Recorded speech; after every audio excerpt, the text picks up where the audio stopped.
Hey, it's Jeremy, Online Broadcast Blueprint. Wanted to come on here real quick and just talk about a few things that I think will be helpful for you. One of the things that keeps me inspired. Now, I'm a former radio guy. I worked in radio for over a decade. And you might be motivated by different things, but if you're an old radio person, you probably did this also, and that is listening to air checks from other radio stations, from other air talent. And that's very helpful to me, especially when you listen to the really good guys, right? Listening to really bad guys is good also because you learn not what to do. But especially listening to those classic announcers from the 70s and 80s, it's motivating. It keeps me pumped up because I'm like, I want to sound like that guy. Rick Dees, phenomenal talent in the 70s, 80s, clear up till the 2000s. Guy, he was very good. Larry Lujak. I grew up in Oklahoma. I could tune in WLS from Chicago. I listened to Larry Lujak. Again, classic. Don Imus, even before he was, he spent the last few years doing news and talk, but from way back in the 70s and 80s, he's what they called a boss jock, right? They had these boss jocks, big voices, big egos, but man, they were fun to listen to. And I'm not saying you want to mimic them, but I think it's super helpful, at least to me, to listen how those greats from the industry did it. The personalities, the fun. You can tell a pro from a not pro by a few things, right? Number one, they're very conversational, right? They never get into the pukey disc jockey mode. Now, a lot of these guys were blessed with great pipes, and they just naturally had great voices, right? So yeah, they sound great. They usually, the style back in the 70s, are big boomy voices, but those were their natural voices. Okay. And that's great. I wish I had one of those voices. I don't. But what you don't want to do is be a puker, right? And you hear a lot of guys that put all the fake radio voice, and that's just super annoying. People don't talk like that, right? Here's what you want to do. You want to be conversational. And what does conversational mean? It means you sound like you're talking to someone. You're talking to one person. Okay. You're not, blah, blah, blah, blah, that whole pukey disc jockey. No one wants that unless it's as a joke, right? But the truly greats didn't do that. They were conversational. They talked like real people. Usually they were very funny. They had a very quick sense of humor.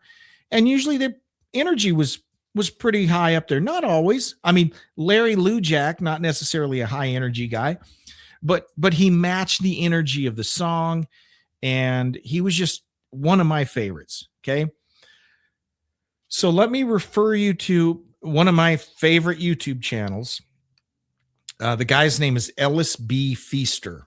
Now, Ellis he's a retired disc jockey. In fact, I shouldn't say that. I think he might still be working on the air somewhere. I think he's a few years older than me. I'm guessing he's early 60s, but he was working the same period I was working in the 80s and early 90s. He was working, right? He worked all over. He worked at bigger markets than I did, but he's got a channel. And what he does is he posts classic radio air checks, and they're scoped. Scoped means that they've cut out, all you hear is the jocks talking. They've scoped out all the music. There's nothing to me more frustrating than you look for classic air checks and it's the whole shift. I mean, it's all the music. I don't want to hear that. I want to hear the disc jockeys, right? So Ellis's channel posts scoped air checks for the most part. I mean, occasionally there might be some that aren't scoped, but it's super helpful to me to go back and listen to these air checks. And he will post them from all over. I mean, 50s, 60s, 70s, even current air checks. He collects air checks. He trades air checks with people, and he's just constantly updating his channel with new air checks. And man, that's a great way to learn. Borrow Borrow the stuff that you think sounds cool. Hey, I like that. I like that. I'm going to copy that. And that's okay to do that. It is. Yeah. You're not copying, you're not stealing, you're borrowing, right? But you'll get some great ideas listening to other announcers. Here's another thing that you'll notice. I think the crutch when a lot of folks are beginning in radio, their crutch is the music, right? And so what do? They talk about music. They're front selling and back selling all the songs. Hey, here's Madonna in Borderline. Hey, that was Madonna in Borderline. Notice I'm using my fake DJ voice too. That was Madonna in Borderline. Coming up, it's Cool in the Gang and Celebrate. Well, that's silly. I mean, I did it when I first started. It's your crutch. It's easy to talk about the song that's coming up, the song you just played. But here's what you notice about the really good ones. They hardly ever talk about the music. And if they do, it's almost in passing, right? They might do a great bit, and then at the last minute they say, here's Chicago. Okay. But it's not them talking about, this is from the Chicago 16 album released in 1982. This is Love Me Tomorrow. That's dumb. No one cares because people are listening to radio for background music, background noise. That's usually why they listen. And so they're listening for companionship. They're listening for some personality, some conversation, right? So don't just talk about music. I mean, even if it's a music station, I mean, my stations play music, but I don't really call them music stations, right? They're stations that play music, but I want the fun and the energy to happen in between the songs. I want it to have good songs, right? High energy. Don't get me wrong. I love music. I'm a musician. I love music, but the draw to your station is not the music. Okay. The magic happens between the songs. The songs are the platform, the boat. I'm making this up as I go along that you're floating on, right? But the magic happens between the songs.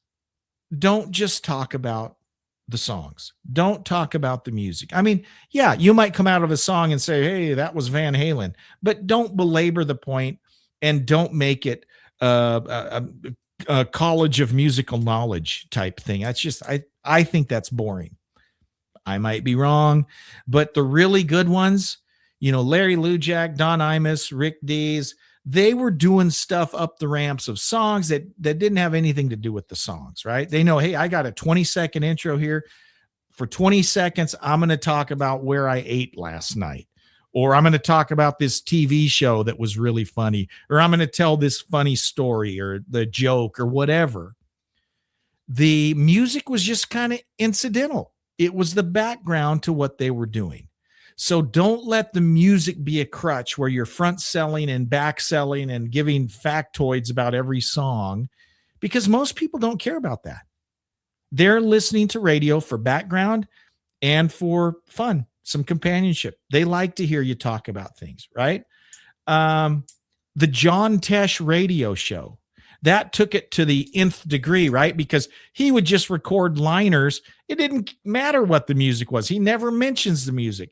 He's just, they play these little factoids about health or about Hollywood or money or whatever that people like to listen to. The music was just almost incidental. Now, I'm not saying you need to sound like a syndicated John Tesh show, right? Because it was kind of boring, but you could play the John Tesh show on any station, right? You could hear John Tesh on a country station, on a pop station, because the music was just incidental. Okay. They would just play his blurbs in between songs. It didn't matter what the songs were, right? Because the focus was not the music. So again, think about what you're doing in between the songs, over the intros of your song, if you're able to do that on your station. But don't just make it about talking about the song.